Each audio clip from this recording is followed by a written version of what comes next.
ಧರ್ಮಸ್ಥಳದ ತಲೆಬುರುಡೆ ತಂದ ಪ್ರಕರಣಕ್ಕೆ ಸಂಬಂಧಪಟ್ಟಂತೆ ಈಗಾಗಲೇ ತನಿಖೆ ನಡೆಸ್ತಾ ಇರುವಂತಹ ಎಸ್ಐಟಿ ಅಂದುಕೊಂಡ ವೇಗದಲ್ಲಿ ತನಿಖೆಯನ್ನು ಮುಗಿಸ್ತಾ ಇಲ್ಲ ಅನ್ನೋದು ಸಾರ್ವಜನಿಕರ ಆರೋಪ. ಈ ಬೆನ್ನಲ್ಲೇ ಮನಾಫು, ಅಭಿಷೇಕು ಇವರನ್ನೆಲ್ಲರನ್ನು ಕೂಡ ಪದೇ ಪದೇ ವಿಚಾರಣೆ ಕರೆದು ಅವರ ವಿಚಾರಣೆ ಕೂಡ ಅಂತ್ಯ ಆಗಿದೆ. ಇನ್ನು ಫಸ್ಟು ಇಡೀ ಪ್ರಕರಣಕ್ಕೆ ಸೆನ್ಸೇಷನ್ ಸಿಕ್ಕಿದ್ದು ಅಂತ ಹೇಳಿದ್ರೆ ಒಂದು ತಲೆಬುರುಡೆಯನ್ನು ಕಲ್ಲಿಯಿಂದ ಎತ್ತುವಂತಹ ಒಂದು ವಿಡಿಯೋ ವೈರಲ್ ಆಯಿತು. ಆ ತಲೆಬುರುಡೆ ಯಾರು ತಂದಿದ್ದು ಅನ್ನೋದ್ರ ಬಗ್ಗೆ ಸ್ಪಷ್ಟತೆ ಸಿಕ್ಕಿದೆ. ಅದು ಬೇರೆ ಯಾರೂ ಅಲ್ಲ, ಸೌಜನ್ಯ ಮಾವ ವಿಠಲ್ ಗೌಡ ಅನ್ನೋದು ತಿಳಿದು ಬರ್ತಾ ಇದೆ. ಹಾಗಾದ್ರೆ ಈ ಪ್ರಕರಣ ಮುಂದಕ್ಕೆ ಹೇಗೆ ಹೋಗುತ್ತೆ, ಎಷ್ಟು ಜನ ಅರೆಸ್ಟ್ ಆಗಬಹುದು, ಡೀಟೇಲ್ಸ್ ಇದೆ ನೋಡ್ಕೊಂಡು ಬರೋಣ. ಧರ್ಮಸ್ಥಳ ಬುರುಡೆ ಗ್ಯಾಂಗ್ ಕೇಸ್, ಇಬ್ಬರು ಯೂಟ್ಯೂಬರ್ಗಳ ಎಸ್ಐಟಿ ವಿಚಾರಣೆ ಅಂತ್ಯ.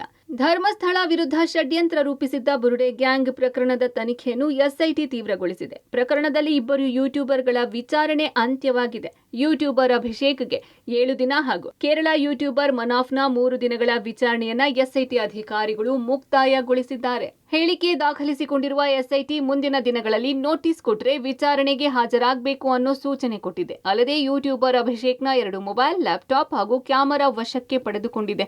ಮನಾಫ್ನ ಯಾವುದೇ ವಸ್ತುಗಳನ್ನ ವಶಕ್ಕೆ ಪಡೆಯದೆ ಕೇವಲ ಹೇಳಿಕೆ ದಾಖಲು ಮಾಡಿಕೊಳ್ಳಲಾಗಿದೆ. ನಂದು ಮುಗ್ದಿದೆ, ವಿಚಾರಣೆ ಎಲ್ಲ ಮುಗ್ದಿದೆ, ಎಲ್ಲ ಕ್ಲಿಯರ್ ಆಗಿದೆ. ತನಿಖೆ ಎಲ್ಲ ಕರೆಕ್ಟ್ ಆಗಿ ನಡೀತಾ ಇದೆ. ಎಸ್ಐಟಿ ಒಳ್ಳೆ ಕೆಲಸ ಮಾಡ್ತಾ ಇದೆ. ಬೇರೆ ಏನಿಲ್ಲ, ಯಾವ ಅಲಿಗೇಷನ್ ನನ್ನ ಮೇಲೆ ಇಲ್ಲ ಹೇಳಿಲ್ಲ. ಒಂದು ಟೋಟಲ್ ಈ ವಿಷಯದಲ್ಲಿ ಕೇಳಿದ್ದಾರೆ ಅಷ್ಟೇ.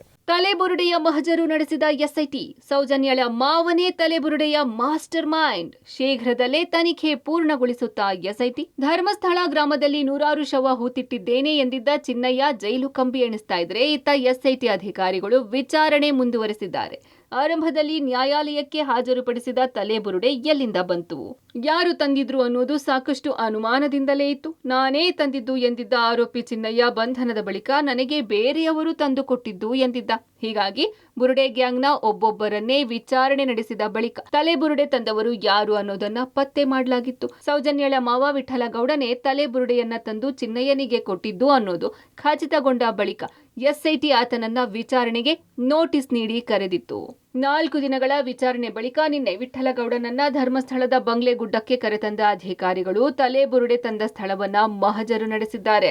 ಇನ್ನು ಗಿರೀಶ್ ಮಟ್ಟಣ್ಣನವರ್, ಜಯಂತ್ ವಿಠಲ್ ಗೌಡರನ್ನ ಎಸ್ಐಟಿ ಅಧಿಕಾರಿಗಳು ಇಂದು ಕೂಡ ವಿಚಾರಣೆ ನಡೆಸಲಿದ್ದಾರೆ. ಈ ಬುರುಡೆ ಪ್ರಕರಣದ ತನಿಖೆಯನ್ನ ಒಂದು ಹಂತಕ್ಕೆ ಮುಗಿಸುತ್ತಾ ಬಂದಿರೋ ಎಸ್ಐಟಿ ಶೀಘ್ರದಲ್ಲೇ ತನಿಖೆಯನ್ನ ಪೂರ್ಣಗೊಳಿಸೋಕೆ ನಿರ್ಧಾರ ಮಾಡಿದೆ. ಒಟ್ಟಿನಲ್ಲಿ ಈ ವರದಿ ಏನಾಗುತ್ತೆ ಅನ್ನೋ ಕುತೂಹಲ ಎಲ್ಲರಲ್ಲಿದೆ. Sukhpal, public TV, Mangaluru.